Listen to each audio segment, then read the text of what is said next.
नमस्कार, आवाज मीडियाच्या बातमीपत्रात आपले स्वागत। मी सीमा काळे। जे पाहिले तेच दाखवणार या प्रखर ध्येयाने चालू घडामोडींचा आढावा घेण्यासाठी पाहूयात आजच्या हेडलाईन्स। सांगली येथील सिटी सर्वे ऑफिस मध्ये सावळा गोंधळ उघडकीस। मिरज येथील सिटी सर्वे नंबर 3949 ही जागा जयंतीलाल चंदूलाल शहा यांनी यांच्या मृत्यूपत्रा आधारे नितीन व प्रवीण यांना जागा दिली। उर्वरित शिल्लक जागा हेमलता जयंतीलाल शहा हयातीपर्यंत या जागेत राहण्याचे नमूद होते। त्यांच्या मृत्यूनंतर त्यांचा मुलगा प्रवीण यांना ती जागा मिळण्याची होती। ती जागा सिटी सर्वे ऑफिसने नोंदीबाबत टाळाटाळ केली। हे निदर्शनास आणून दिले असता कोणतीही कारवाई केली नाही व चुकीची माहिती अर्जदारास दिली।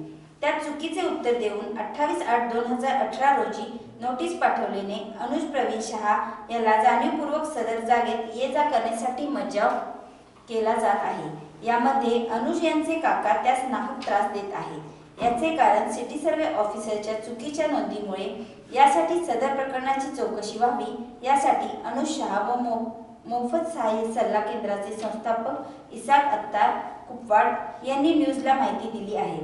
न्याय न मिळाल्यास जिल्हाधिकारी यांचेकडे सर्वे ऑफिस चौकशी करावी अशी मागणी इसाक अत्तार यांनी केली आहे।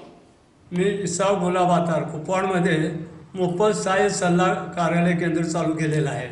जे शासकीय अधिकारी चुकीचं काम करतात किंवा अन्याय करतात, विलंब लावतात, जाणून बुजून उत्तरे देतात, टाळाटाळ करतात, यासाठी लोकांना न्याय मिळावा जनहितार्थ एक सेवा ज्या समाजाची सेवा या उद्देशाने हे कार्यालय चालू केलेलं आहे। ज्याच्यावर अन्याय झालेला आहे अशा पीडितांना न्याय देण्याचा मी प्रयत्न करतो आहे। अनुप शहा मिरज यांनी सिटी सर्वेमधील नोंदीबाबत कागदपत्र घेऊन मला भेटले आणि ते अवलोकन केल्यानंतर असं दिसून आलं की त्यात चुका झालेल्या आहेत। त्यानंतर मी नगरोपमोपन अधिकारी यांना भेटलो, त्याबाबत माहिती दिली तरी त्यांनी टाळाटाळ करण्याची उत्तरं दिली। त्यानंतर माहिती अधिकारान्वये मागणी केली, त्यामध्ये कुठलीही माहिती दिलेली नाही।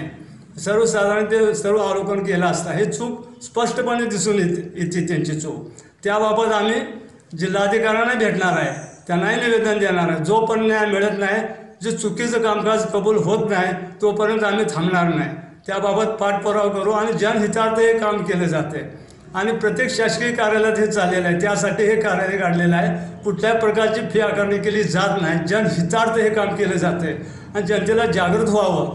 आणि असणारे शासकीय अधिकारी कितपत आहेत, अधिकाराच्या बाहेर जाऊन चौकशी करतात, त्रुटी काढतात, नाहक विलंब लावतात। त्यासाठी मी हे कार्यालय चालू केलेलं आहे आणि ज्या पीडितांना जर अन्याय होत असेल, कोण अधिकारी अडवणूक करत असेल तर त्याने आमच्या कार्यालयाशी संपर्क करावा आणि कुठलीही तक्रार पुराव्यासह केली जाते। त्यानंतर पुढील शासकीय अधिकाऱ्यावर कारवाई करणारच आहे, त्याचे पुरावे आहेतच।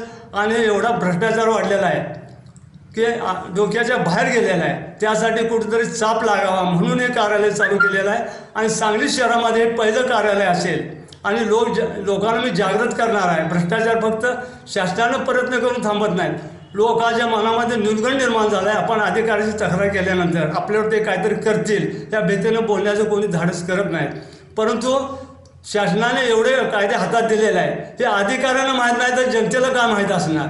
म्हणून त्यासाठी जागृत व्हावे आणि लोकांना समजलं पाहिजे शासकीय अधिकाऱ्याचा अधिकार काय, कितपत त्याने चौकशी करायची, अधिकाराच्या बाहेर जाऊन त्रुटी काढायच्या, सेटलमेंट केले की कामं करायचे। असा हा प्रकार चाललेला आहे। मी 10 वर्षामध्ये अनुभव घेऊन त्यानंतर समाजसेवा लोकहितार्थ हे कार्यालय चालू केलेलं आहे आणि सांगलीमधील प्रत्येक शहरातल्या ज्या पीडित नागरिकांनी आमच्याशी संपर्क करावा त्यासाठी 100% न्याय देऊ।